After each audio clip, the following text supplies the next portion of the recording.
ഫ്രാഞ്ചൈസികൾ ഈ ഇലക്ഷനിലെ strike rate നമ്മളൊന്ന് പരിശോധിക്കേണ്ടതാണ്. സീറ്റുകൾ മത്സരിക്കുന്നതും ജയിക്കുന്നതും തമ്മിലുള്ള ആ പൊരുത്തം അല്ലെങ്കിൽ ആ ശതമാന കണക്ക്. കേരളത്തിൽ ഏറ്റവും നല്ല സ്ട്രൈക്ക് റേറ്റ് ഉള്ള പാർട്ടി ഏതാണ്? ഏറ്റവും കുറവ് സ്ട്രൈക്ക് റേറ്റ് ഉള്ള പാർട്ടി ഏതാണ്? നമ്മുടെ പ്രധാനപ്പെട്ട പാർട്ടികളുടെ സ്ട്രൈക്ക് റേറ്റ്, അവർ മത്സരിച്ച സീറ്റുകൾ, ജയിക്കുന്ന സീറ്റുകൾ, ഇവയുടെ അനുപാതം എന്താണ്? നിഷാദ് റാവുത്തർ.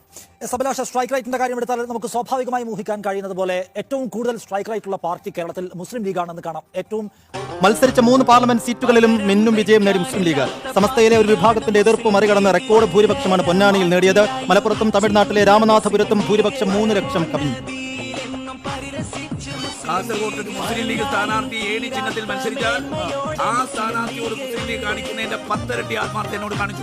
UDFന്റെ ഈ തിളക്കമാർന്ന വിജയത്തിന്റെ പ്രധാന ശില്പികളിൽ ഒന്നും ഇന്ത്യൻ യൂണിയൻ മുസ്ലിം ലീഗിന്റെ പ്രവർത്തകന്മാരാണ്. അവരെ എത്ര അഭിനന്ദിച്ചാലും മതി വരില്ല. അവർക്കൊരു ബിഗ് സല്യൂട്ട് നൽകാൻ ആഗ്രഹിക്കും. കാരണം ഏത് പ്രതിസന്ധികളെയും തരണം ചെയ്യാനുള്ള